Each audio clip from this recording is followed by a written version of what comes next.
Over here, stranger. Got something that might interest you.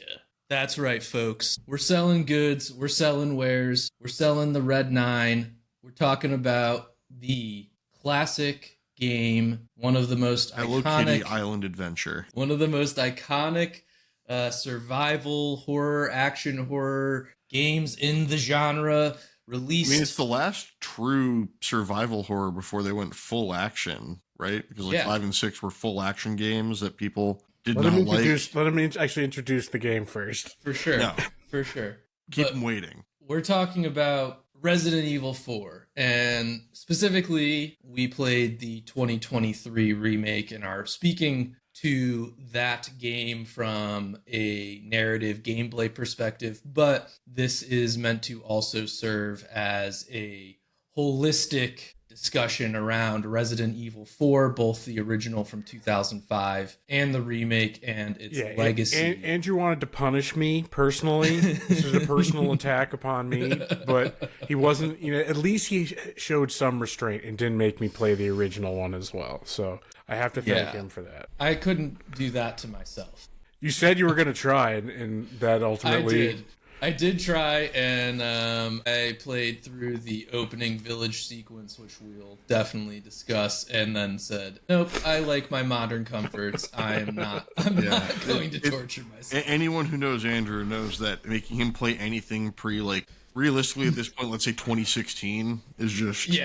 asking too much. I'd maybe say 2014, 2015. Most PS4 era games I think are still viable. I was just going anything beyond 10 years is starting to push his. Yeah, it's a 10 years gap of time. But that's the thing though, is that window for him is always moving along with him throughout time. It's not that like any game from that certain era and then to the rest of time. No, it's just once time God of War inevitably moves on. It might as well have never happened. Nope. It might as well be a pixel graphics crunchy JRPG from 1987. You ask him what's his favorite childhood game? Can't remember it. It doesn't exist. He didn't play any games when he was a kid.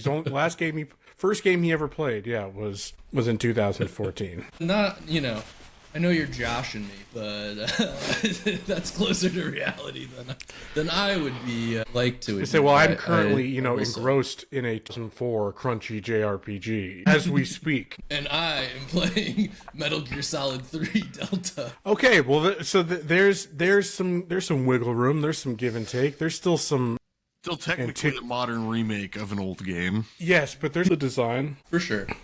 But that's not what we're talking about. We're talking Resident Evil, which, to Ben's point, yes, I did choose this game to make my friends finally, sack up and play something with a little horror to it. So I hope he realizes, Pandora's box has been opened, right? Yeah, we discussed this already, how this has become mutually assured destruction. Huh? I'm going to make you play Xenoblade now, It's inevitable. It will happen. I'm gonna make you play Dragon Quest 1, but the original NES version, not the remake. You can technically play it on Switch though. Can't get the 1 through 3 collection. Yep, I've got it. I'll lend it out to you if you refuse to. No, please no. Yeah, next. Well, this by 2 years from now, we'll be playing text-based 19. I'm gonna make you buy a mainframe computer so we can play some original D&D muds. No, it's gonna be Oregon Trail, and you have to beat the game. Hey, I'd be interested in that. I'd be all for playing some Oregon Trail. You have to get it on one of the shitty little handhelds that only plays Oregon Trail, like a Game & Watch. Yes, that runs on 17 D-cell batteries. It's 50 pounds. So with that note, I want to kind of Andrew, just to let you know, I hated you. Yeah. I hated you the whole time. I created a voodoo doll. I poked it 1,000 times. If you felt a weird little twitch, it was him. That makes sense. That explains the agita I've been having the last couple of weeks. Matt's just tormenting my voodoo doll. I hated you. And see, I make all these jokes and how you designed this in a lab to punish me. I ended up actually having a good time. I actually liked my playthrough. Will I play another Resident Evil game ever again? No. Not gonna happen. Yep, that's fair. And that's that was the outcome I was hoping for. I wanted some. Your hope was that you'd turn us all into Resident Evil heads. I mean, he's an optimist, but not completely delusional. Yeah, no, I was realistic with the outcome, and enjoyment is a unmitigated success from my perspective. I did not anticipate either of you walking away saying, well, I think I like the horror action genre now, and I'm going to play more of it. Nope. That definitely is a step too far. But I think I had to play a happy, simple game alongside it because every 40-minute chapter made me feel levels of anxiety that I only reserved for work. That's so interesting to me. Because this game... Not even that it's scary. It's just the fucking, here comes the music, here comes an unending horde of people that are going to make me rush around to try to figure out what I'm supposed to do. Look, it's a man with a cow head, and for whatever reason, even though I keep getting prompts to kill him, he keeps falling down the ladder and then not dying. I hated the cow heads, but for the explicit reason of it's the only time that a dodge is introduced into the game is only against that one enemy. So then it took me a while. I eventually got over this, but then was like, oh, I think I can dodge during other combat encounters, and instead I'm just ducking. And I'm just getting fucking swarmed. Getting decapitated. This game has a proliferation for bear traps that I need to understand where this came from. It doesn't really do damage. It really doesn't do damage. It's just there to annoy you, and they're everywhere. It's there to annoy you and to hopefully let them catch up to you. Yeah, so you hit a bear trap, you're panicking, and then you run forward and run into a tripwire trap and blow up. So it's interesting that you highlight the tension because Andrew plays these games fully relaxed. He's kicked back, leg up, just I kind of am like snacking, eating popcorn, one hand on the controller. I feel much more tense playing like FromSoft Souls-like games where the challenge is where I really feel the tension. That's what gets me sweaty. This, I just am in a flow state. I am Leon. I'm headshotting, the Ganados and just going through these quote unquote zombies because there's an argument that they don't really call them zombies. Resident Evil and Capcom don't claim they're zombies. I think it's kind of a technical argument. But it is interesting that the tension really got to you. And hey, testament to the developers in creating that tension with the atmosphere, the visuals. Oh, no, I fully recognize that. The difference for me, so like, you're like, well, a From Software game stresses me out. If I kill all the enemies, they're dead. Feels like most of these encounters, it's like, I even had a couple where it's like, oh, it's a limited number of enemies. I'll just kill them all so I can like loot around without having to worry. And if you take long enough, the bodies that you killed and looted get back up and start attacking you again. And I'm just not here for that. I like to take my time and look through the houses. That's an interesting aspect of your game playing style. You are a meticulous player, without a doubt. And that is something I am not. So for me, it's like, I definitely have cleared areas, but then I'm out of there before anyone is popping back up. Like, I don't think I ever experienced that. Yeah. Well, it's like the first opening village area. I'm sitting here running around. It's like, there's got to be an end to them. There needs to be a number where if I kill them all, I can actually, like, take my time and look through what I'm doing. And then eventually I found the house you're supposed to go into out of pure panic because I was starting to run out of ammo. I was playing on bitch mode, by the way. I saw the game was like, yo, you get a chance right here. We'll give you more ammo. They'll die easier. You'll take less damage. I was like, perfect. Give me that. I'm going to play this game as a bitch because that's how I play. And even with the extra ammo and the easier killing in that opening section, I was like, okay, I'm starting to run out of handgun ammo here and my knife is broken. And guys, there's a chainsaw man chasing me. Yeah. The first section's definitely timed. You just have to live until the bell finally rings, which doesn't happen that segment is they are endless, right? It's just a pure survival thing. Yeah, that was one of the only moments that I was like, I really felt the tension of resource management. There were only a couple times later on where I was like, oh, it was a little hairy on my ammo situation, but I kind of pretty easily maybe it's like I had to spend some of the gems or whatever the special currency thing is. The ones that you get yelled at for spending. Yeah, like maybe I used like, rather than saving them up for a cool gun or something, I used them because I really needed some gunpowder, like to make. I think I had to do that like once, kind of mid-late game. But that early section was the only one, and I remember it was before things were really kind of clicking combat-wise for me. I'm just like, what the fuck? My knife is broken 2 seconds in. You know, it's clearly that's supposed to be a huge part of it is focusing on taking advantage of melee when you can. He's so slow. I can't clear the gap to make the melee finisher. Yeah, like I'm moving through molasses. Like I'm trying to conserve my ammo, but my knife is broken, so I have no other means. And that was like the one point of there. But I was playing on like normal mode, and I found for the majority of the game the resources to be plentiful enough that the struggle was running out of attaché space. Yes. You know? I did a couple upgrades for my attaché, but like I was focusing more on gun upgrades, and it was more about I didn't have enough room. It was just the resource management in the suitcase. You should play Dredge. You should play Dredge because it's Lovecraftian, which you like Lovecraft, and the majority of like the gameplay is a horror kind of puzzle inventory management of all the weird fish creatures that you find, all the weird Lovecraftian fish creatures that you find, and then need to then bring back to shore to sell before nighttime hits and you witness horrors beyond human comprehension. So, have either of you played any Resident Evil prior to this? I didn't think so. No. Okay. I couldn't even tell you like what in the genre would come closest to anything I played. This is just like has never been my thing. But what I think I liked it was like, say, going back to Matt's like kind of really beginning point was like how this was the last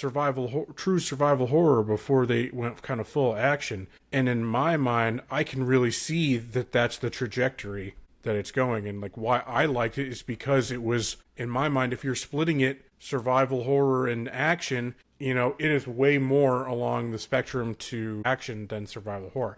I was never scared throughout the whole thing. Maybe when you fight the weird boss in the underground lab thing where you've got to freeze him and because he just pops out of places. Maybe that one. And like a couple jump scares when things pop out at you. But like it was, mainly just, tension of making sure I'm doing it efficiently. And I found that to be pretty enjoyable. And it's because I found the shooting to be pretty good.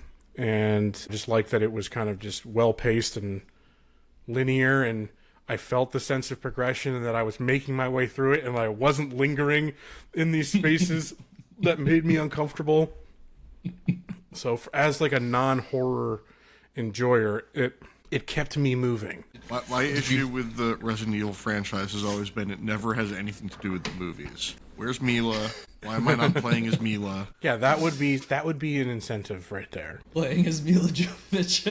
Hey, you got play separate ways where you get to play as Ada. She's, femme She's fatale. not Mila. I am an Ada Wong enjoyer.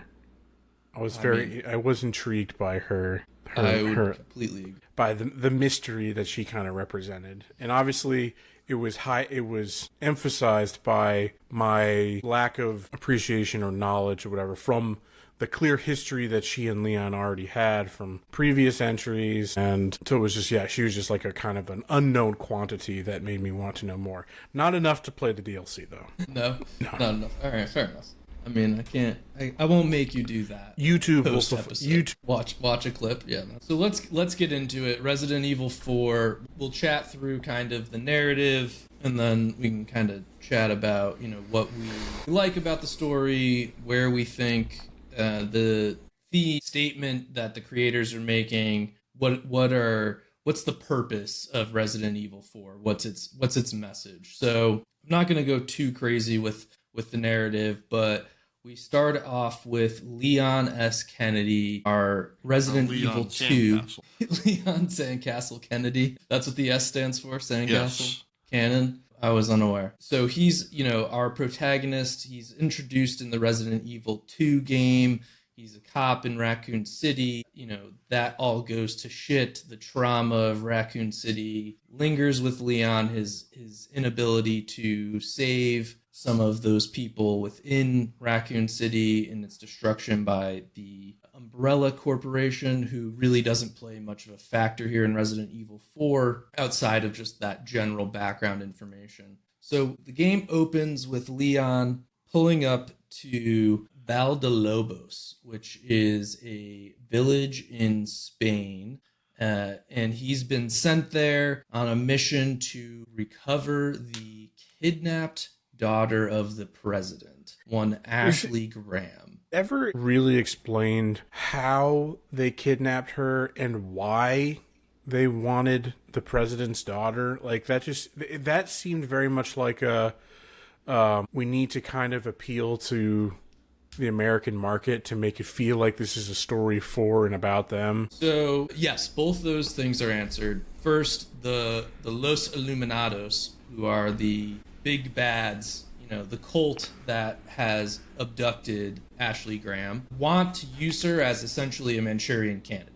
So the whole goal is to send her back, and spoilers for the back half of the narrative, which we'll get through. Ultimately, their plan is to infect her with Las Plagas, send her back, and then infect the president, who would then be under the control of the Los Illuminados. And as to her kidnapping... Joke's on them, the president's already controlled by the Illuminati. Yeah, seriously. The different Illuminados, the Italian version. So, Roman version. Anyways, to answer your other question, Ben, Jack Krauser, who is a former training partner of Leon, I remember that.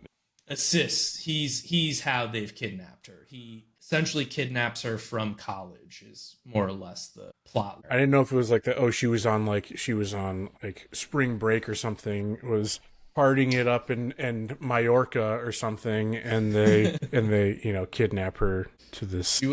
She was not taking a pill in Ibiza. No, she was she was just kidnapped by Krauser and then brought to. So Leon sent on this mission. You're immediately thrown into that initial village segment we were discussing, which not true. First you go to the house and you deal with the scary man. Okay, yes, you're right. You do go to the house first, but I was almost ready to shut it off right there. It's like, nope. That's one of the biggest jump scares, I think.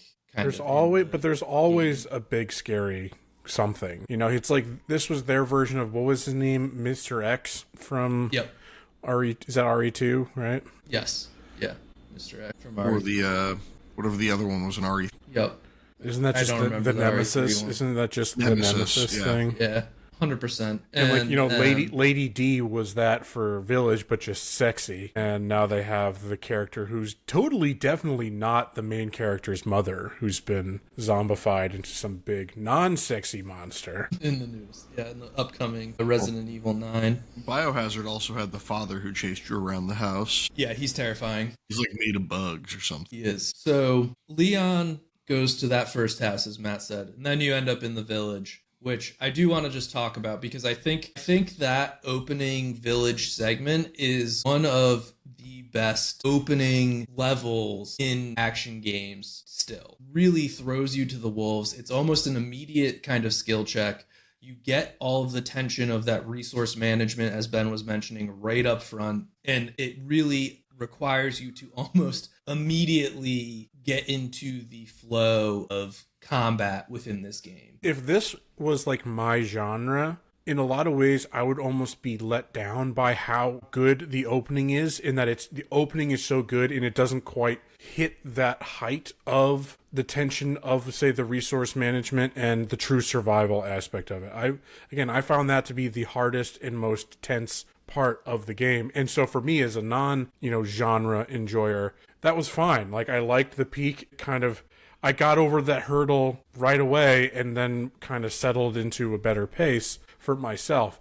But for someone who is like, really, that's what they're looking for, I can imagine how, right off the bat, they're like, oh my God, this is the best thing ever. Peak. To then be like, yeah, but then it never seems to really hit that height again. It's the Blackbeard and Luffy meme, where it's like, oh my God, this is incredible. And it's like, oh my God, this is so ass. RE4 is so good, I could die. So bad, I could die.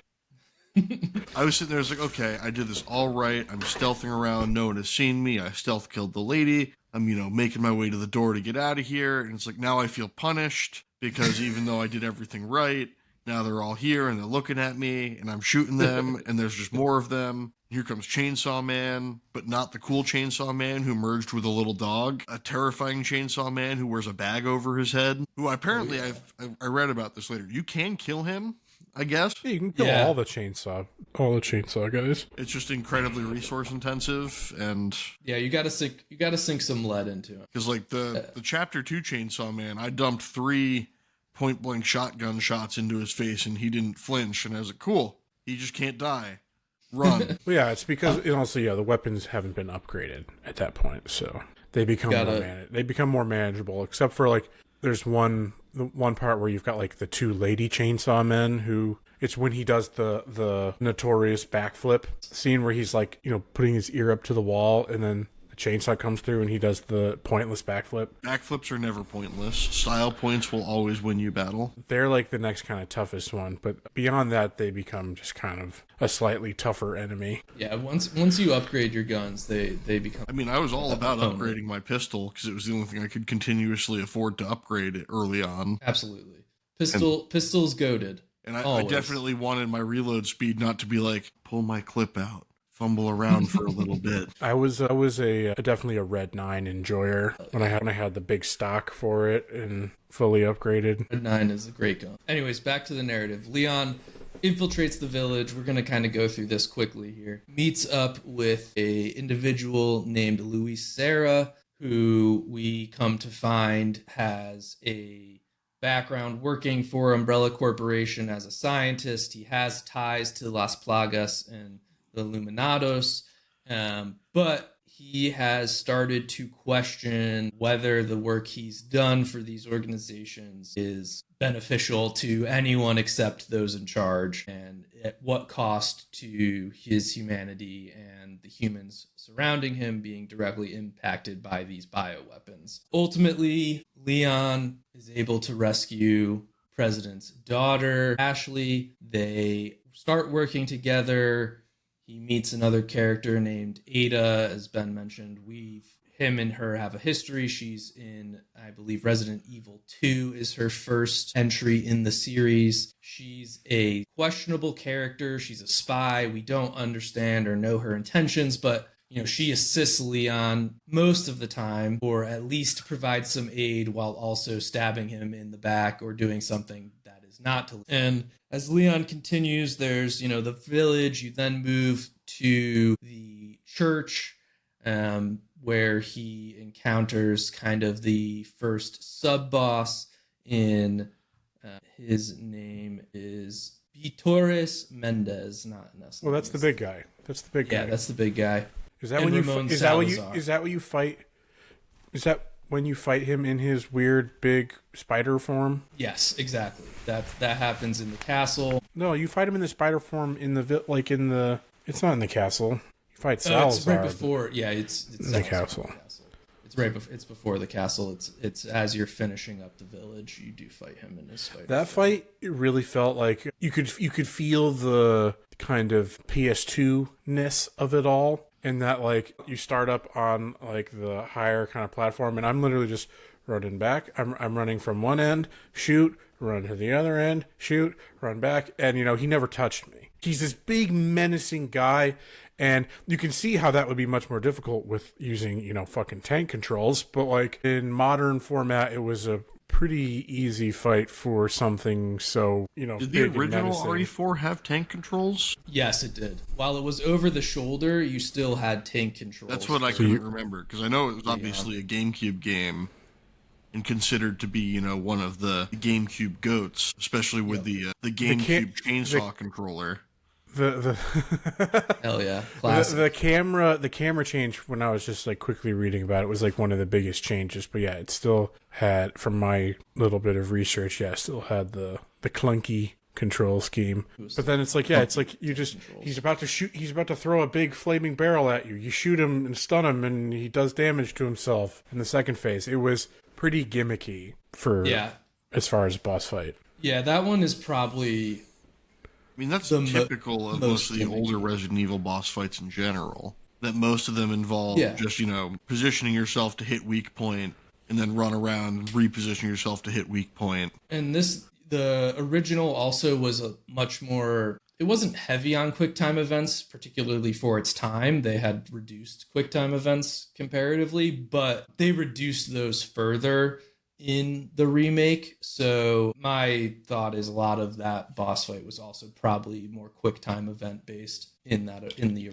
so just kind of wrapping up our narrative arc here. Leon and Ashley come to find out they've been infected with the Las Plagas parasite that Los Illuminados is using to control the village and is central to their plot. As we mentioned, they want Ashley to take the plague, bring it to the United States, and take control of the president and geopolitical might of the United States for the Los Illuminados' own gains, and particularly Sadler, who is the big boss and lead. Not to be confused with Big Boss. Yeah, not to be confused with Big Boss, but Osmond Sadler, who is the cult leader of Los Illuminados and using the Plagas to take over the world is his goal. And then in the end, Luis, in an ultimate form of sacrifice, creates an antidote and saves both Leon and Ashley from being taken over by the plague, and sacrifices himself, strengthening Leon's resolve in saving Ashley and taking down Los Illuminados, which he moves on to do in the lab. And the final bit of the game, Leon takes on, as we mentioned, his somewhat protege colleague in a fight. His name, I mentioned, is Jack Krauser. And Krauser, that's probably my favorite of the boss fights. I don't know if the knife fight, right? Yeah, it's the knife fight. So you have a couple encounters with him, but what I liked about his was like the incorporated what you would call like a boss fight into this whole kind of level structure. Yes. It culminates in a more traditional fight as he kind of mutates and you got to parry him, and it culminates in a traditional fight, but like you're kind of moving through this almost labyrinthine area on the island, kind of these island ruins, and he's throwing grenades at you while you're doing it and taking shots at you, and he'll come down every now and again, and you get a parry off and you attack him. I like that one because it was, I guess you could kind of call it gimmicky, but it was just the way it was incorporated into a full level was unique to me. To have a boss encounter that lasts a whole level basically was pretty cool. Yeah, it's a fun one. It's a good setting. And it also provides some good emotional background to the narrative between Leon and kind of Krauser's history, as what they've become is essentially super agents of the state. And both have, kind of split from that direction. Leon leaving the state and becoming more of this agent for hire, and Krauser going more evil and just trying to support Los Illuminados in their quest for power. Ultimately, you end up defeating Krauser and you face Sadler, the big bad.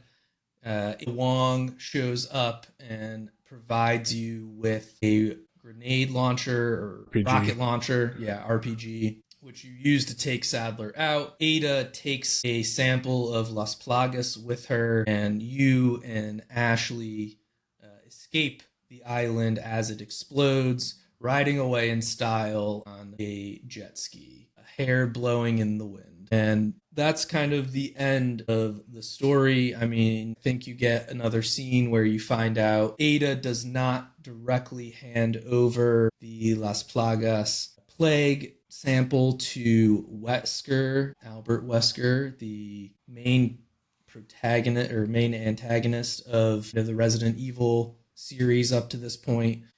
He's essentially in the background, and in the original version, actually, he's not seen until a post-credits scene, but they made his involvement in hiring of Ada more direct and told to the player in the remake, which is one of the narrative changes that I think is beneficial to the game overall. People love Wesker. People love Wesker. So that's kind of the summary and gets us through the narrative so we can kind of dive a little bit more into, what this game means, a little bit of its design and its legacy, which we've kind of hit on to some extent, but I definitely want to talk about further. But before we get to that, I did just want to ask, I think we've talked about kind of favorite guns, favorite boss fights, but is there anything from the game that really stood out to you as either just an experience within the gameplay itself or,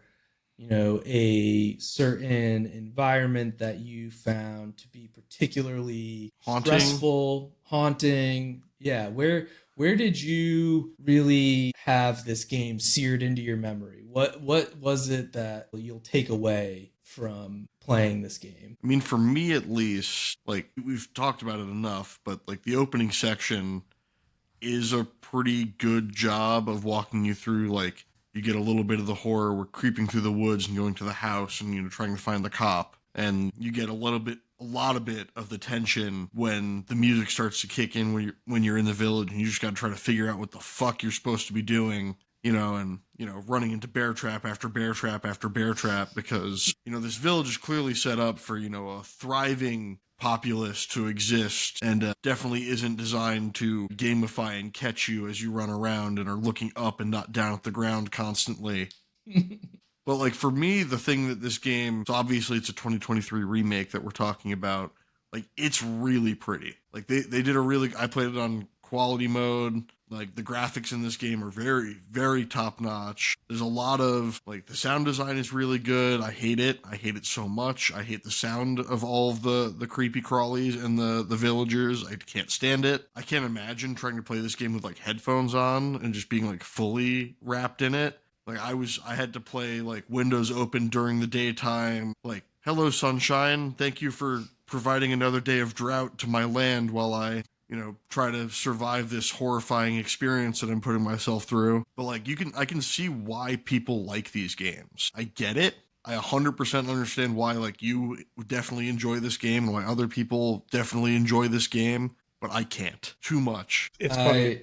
As I'm like trying to think about like what's like a particular moment that like cemented this game as like an enjoyable experience or like just cemented its place in my memory. All I can think of are the parts that I didn't like, which is weird because again, I did like it. I did like it, but I'm like, I hate the part when you are in the cabin and it's like you're doing the version of COD Zombies where you've got to go board up the walls or push the thing over, and I had to redo that section 3 times, I think. Like I kept dying on the second floor. That part sucked. The part where you have to escape from, I think it's from the church with Ashley in tow. Yes. And you really can't any of the sections where you have to babysit Ashley or you really can't engage with the enemies. You really just have to move. That kind of sucked. I did like the puzzles. The puzzles were okay. I wouldn't call them particularly challenging. No, they were GameCube era puzzles, but like, read this book to figure out it's like swine, baby, cow, and then go downstairs and for the lock, yeah. Or like rotating the orb a billion times. I kind of liked this, but like also kind of didn't. Like this section when you play as Ashley, and you're using the lantern to freeze the things, because those things fucking suck. Like those things, are kind of spooky and scary. There's it's super low light, so you just kind of hear them creaking around and doing their weird jerky motions, the animated armor, and you got to freeze them with the light and then move on before they take a swing at you, and you're crawling through the library and down into the crypt. But like that element was like kind of atmospheric and spooky in that sense, but like it has none of the gameplay that I actually liked of the game. So it's like it was the Mary Jane Watson section. Yeah, but like it's honestly better than the Mary Jane sections. The Mary Jane sections suck, even in Spider-Man 2. When they give her the OP gun. No, I don't know. I'm thinking like, I hate like certain, like I like the gunplay, but I hate fighting certain enemies, like the fucking bugs. I hate the bugs because like I'm lining up like to try to not waste a shot. I've got like my red 9. I've got the stock, so like it, if I sit in and hold a shot, the reticule or whatever, focuses in, and if I can one tap them with a headshot. But it's like right as I've lined it up, they jerk out of the way, and so I'm wasting ammo. I don't know. I liked a lot of the castle section. Yeah.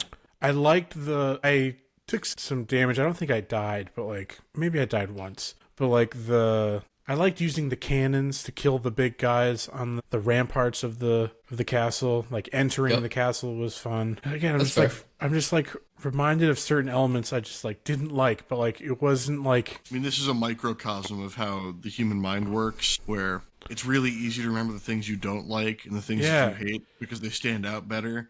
Yeah. Harder to remember the things you do enjoy. But what's so odd about it though is like I didn't like all these things in some of these like individual encounters, but like as a whole I still enjoyed the experience. And like so some of these encounters, like with like the red priest guys who would make the parasite become active in the cultists. Yep. Those guys sucked, and some of those encounters were really shit. The parasites are definitely my least favorite, just because you think you've headshotted an infected, they're down, and then they pop back up and they start more health. Yeah. They move faster. They do more damage. Again, you just have to like make sure you close the distance, and you have the opportunity to get a kill shot with the knife, so they don't come back. But oh no, my last knife just broke, or I'm a half second. Oh boy, let me close the distance with my 7-second 40.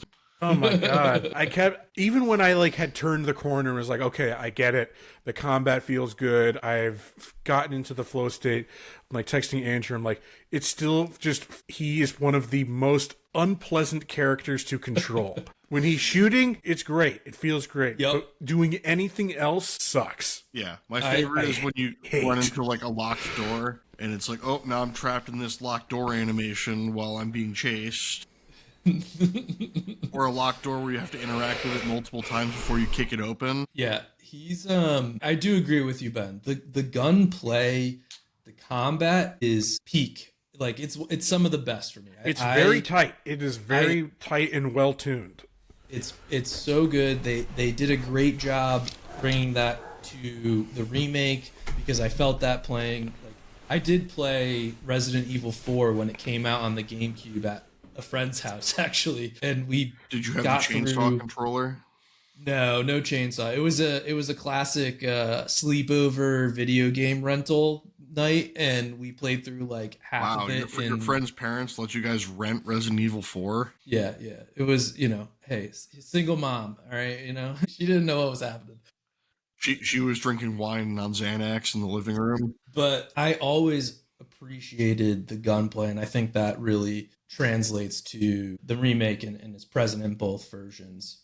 In terms of this game, though, I think one of the things that I felt in playing the remake was just not only how strong of a environment, the gameplay, the setting, the visuals, which were also revolutionary and fantastic on the GameCube version, but for me, the narrative really kind of shined in a way that I hadn't appreciated previously with this game. And I think the story of control and agency and, not giving in to dogma and the allure of just complete devotion to individual belief and the downsides of that are in the themes of this narrative, I found to be really, really interesting as an adult in playing through this game. And specifically kind of the commentary on uncritical belief that is, I think, very prescient to today's environment. So I am curious if you both kind of felt those themes. I see what you're saying. I see what you're saying, and I think it's an accurate reading. I see what you're saying, and I think it's an accurate reading of what they're going for with the cult. However, for me personally, I couldn't take any of the story seriously just because Leon is a completely unserious man. Just the one-liners just completely undercut everything for me. I wish I had written some of them down. It's like, he's a dumb guy, you know? Yes. Which is hilarious to have, like, you know, you're trying to have a little bit of the, and this only comes from me from looking into the series history, because you don't get any of this from him as a character, that like of the horrors that he has witnessed in Raccoon City, both in terms of the power of the corporation of Umbrella and what they did to people, and then what the government did by fucking nuking the place. For him being a witness to basically a double Holocaust, you know, is... You don't feel that at all. You don't feel that at all. You maybe get a little bit when he talks about his kind of then forced indoctrination into the operator style through his kind of torturous training from Krauser. But even still, he's just a dumb guy. He's too dumb to fully kind of... You're going to piss off a lot of Resident Evil fans. They love this dude. I'm not saying he's a bad character. I love dumb protagonists, but like he is too stupid to fully engage with the horrors. You know, it's like in Call of Cthulhu, where you're too dumb to be able to. Yeah, it's like you're witnessing horrors beyond human comprehension, but it doesn't faze you because you can't comprehend them. You know, it's just like, wow, that's a big bug, and you just fucking kill it. You know, it's honestly, like Salazar as like this kind of puppet figure, representation of the sclerotic nobility who has like then ceded power to a higher thing in order to kind of try to grasp any control himself back. He's just like, wow, you're a fucking little dude with a big ass head. Like, you know, fuck you. Probably calls him a slur of some kind, and then, you know, just shoots him in the dome. In his gigantic head, you know, it's so. I think that's fair, and I think that's honestly an interesting thing to point out, because one of the biggest changes they made between the original and the remake was they toned down the campiness overall across the game, but they didn't really tone it down when it comes to... And so he does kind of feel like a little bit of an outlier in how dumb he is. Because, for instance, like, they changed Ashley pretty significantly in the remake. They gave her more agency. She's not just this useless, like, you know, secondary character. The damsel in distress. Right. They give her a little bit more. And I think that really helps the narrative about agency. But at the same time, in reducing the campiness across the game elsewhere, but still leaving in a lot of those quotes from Leon, it does, I think you're right, but it does kind of have that impact of making him almost too dumb of a protagonist for what's happening around him. Stabs a guy. I think he gets the point.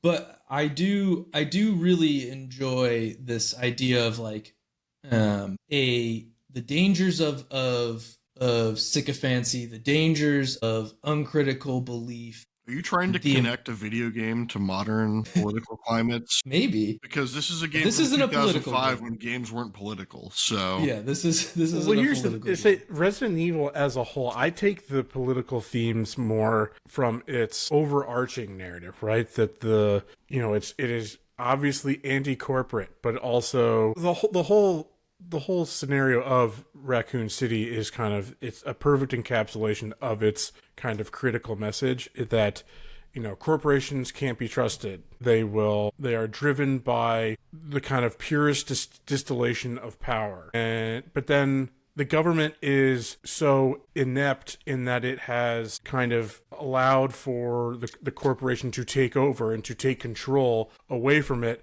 that their only solution is also very stupid in a sense, is just destroy it, cover it all up, can't let anybody know like how weak we are. And then again, that's what happens to Leon, is that he's kind of forced into the operator role, because it's like he's the only one left who really knows what happened in Raccoon City, and they have to keep him close. But then it's like in this game, it's just like, yeah, he's just he's a cog in the machine at this point. And it's where, like, I think he's an interesting comparison point just with what I have been playing recently to Snake, in that Snake is also more or less kind of a dumb protagonist, particularly in Metal Gear Solid, but it's done in a way where it doesn't, as much as it does in this game, invalidate what's happening throughout the story. He does a better job of being a stand-in for the player than Leon is, with just kind of his campy one-liners, you know?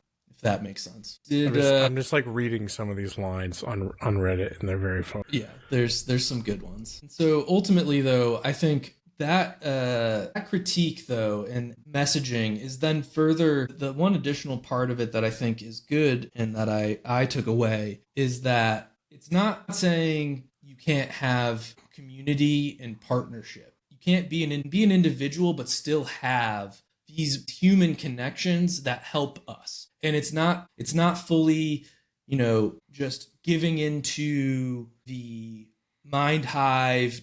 It's not just about that. That's not the right answer. But it's not just rugged individualism, just sole focus either. It's about having, you know, your own ability to critically think, but also working together as a community is really the way to solve our issues. Like, that's what gets Leon to the end, is trusting Ada to some extent when he doesn't want to, trusting Louise to some extent when he doesn't want to, working with Ashley and realizing that she can be helpful and not just baggage for him to carry around throughout his mission. It's not just being an individual, but it's about having your own thoughts while working together. And I thought that the changes to Ashley's character and showing that development of not just being the damsel in distress really kind of brings home. So that's kind of our narrative summary. I do just want to talk about the game as a legacy and, you know, its influence in the genre of video games. And that's obviously more specifically with respect to the original, which came out in 2005. You know, Ben, I think you've mentioned this, where you can see that it's more of a action horror game, heavily more towards action than it is a horror survival game. And playing through even the remake, you can feel the influence of that original game just in how games have been developed, how they're built. You know, I specifically think of like the Uncharted series, Gears of War, a lot of really important IP, in my opinion, in the video game space is using and iterating on what Resident Evil 4 did when it came out. Whether it's just the linear style, the roller coaster pacing, as it's come to be known, where you have these high highs, these really intense combat sequences, followed by a lull where you're kind of looking around, you're getting some more story, some more narrative, etc. I think this game is very clearly, at least for myself, the genesis of a lot of games I've enjoyed over the last 15, 20 years since its release. So I'm curious, you know, where did you feel that way? Obviously, we did play the remake, so a little bit of a tough, you know, comparison, but they really didn't change much about the gameplay outside of just, you know, making it a little bit more comfortable to a modern player. You can still see, I think, a lot of the influences that it had even as the original. So curious what your thoughts are there. I mean, I think that switch to the camera is a big thing. You know, it's popularizing probably a move to third-person shooting in a more modern way. So I can see that kind of through point to something like Uncharted that you mentioned. I feel like, yeah, you kind of cemented the standard for what this type of horror genre is. And in my opinion, not for the better, just in terms of where we're still at. Like the past like 4 years or so, it seems to me every horror game is the same thing. It is some version of going through dark corridors with a flashlight to slowly shoot not the most threatening enemies, and is really just kind of coupled with resource management. I see a lot of similarities between this and Dead Space, and the Dead Space was also a early 2000 era. Yeah, over so the it's shoulder. like, yeah, so I see that there's a lot of things going on. There's a lot of crossover and similarities there. I see that with like the new game that just came out, the new Bloober Team game, the Chronos game. Like that just looks like the same thing to me. Even like Alan Wake and Alan Wake 2 kind of has a similar feel to me in that there are differences, like when you're playing as Alan in the dreamscape, you have more kind of powers and it's a little bit more esoteric, but like you can kind of change reality. So there's innovation and new things happening, but it's it is a methodically paced walking through corridors, shining your light on something, and trying your best to kill the thing in as few shots as possible as you. Well, that's where you'll see through ammo. So, like the current games that stand out from the horror genre, they tend to make themselves so. Like Alien Isolation, which made a big touchstone for the horror genre. They took away the killing things aspect of it because realistically, that's how the Alien franchise has always worked. You're running, you're hiding, you're trying to not be seen by this, all-present killing machine. Is that the one where you can have, like, almost like a version of proximity chat in that, like, if you make a noise in the real world, it will alert? Yes. It will alert the monster. Yeah, so there's cool things being done, and that is interesting to see, even as someone who wouldn't engage with it. But to me... If I played Alien Isolation, the first time I found a hiding spot, I would save and quit and be like, my character survived. Yeah.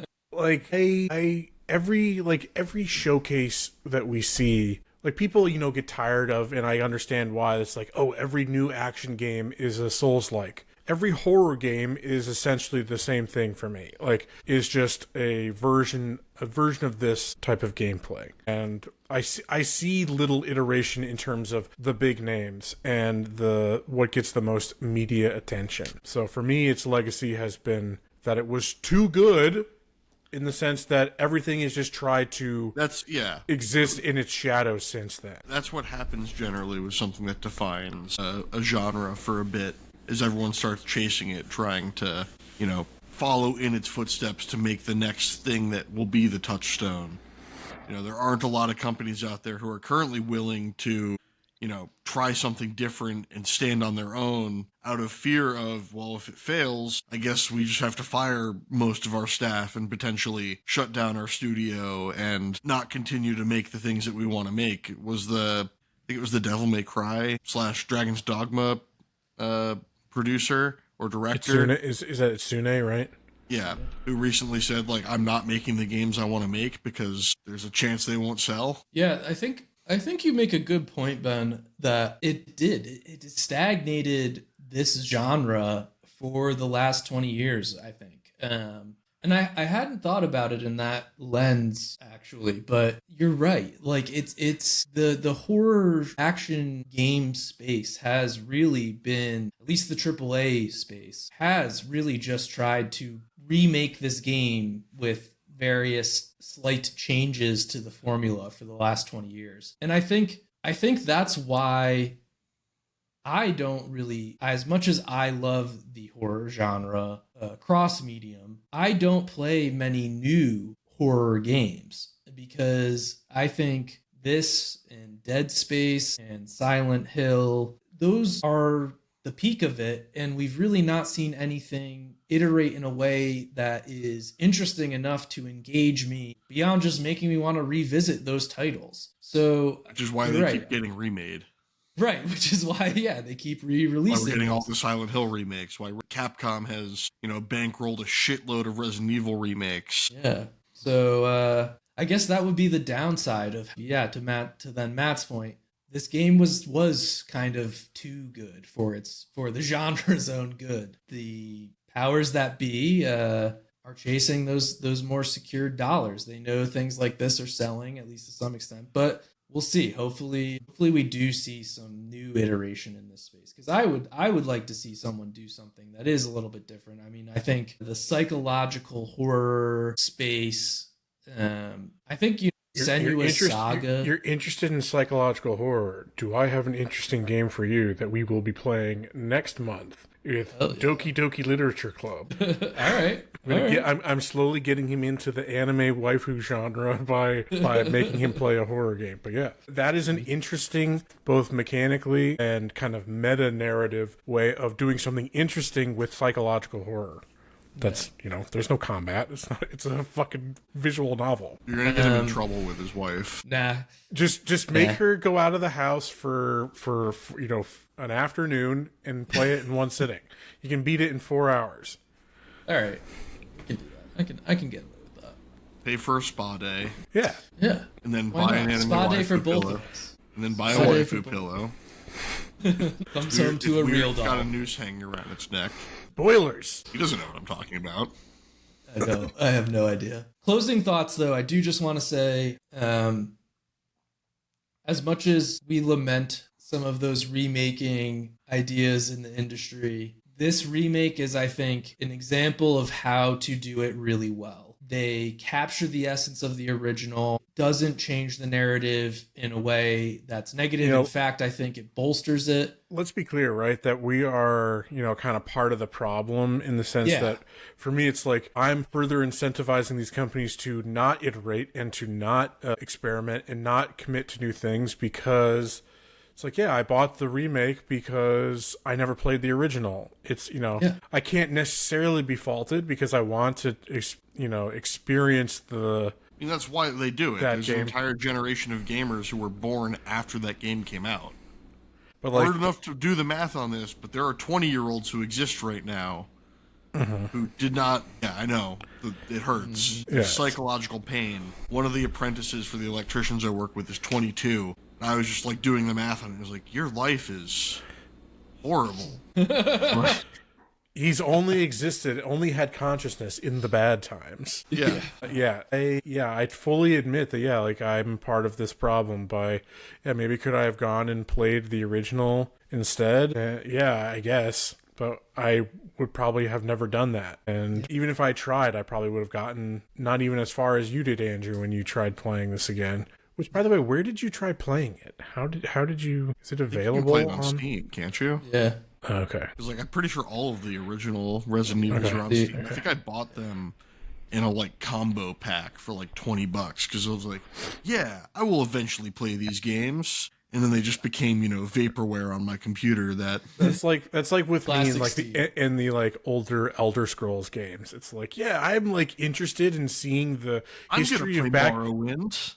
When Bethesda was actually doing good and interesting and innovative things, and then they released Oblivion Remastered, and you're like, well, I'm also not going to touch that. Let's be clear, because it runs like ass. But no, I'm never going to touch those. I own more. I think I even own as far back as Daggerfall, and I'm never going to touch those. Never. It's never going to happen. But again, I hesitate to say, yes, I'm glad that I played this because I don't want to give him more ammunition for when his turn comes again next year. I mean, just remember, I have things locked and loaded. I could just say we're playing Overwatch 2. Oh, God.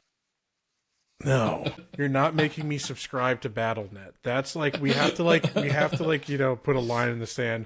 Doesn't require a new subscription or a monthly fee. Pretty sure Overwatch 2 is a free-to-play game.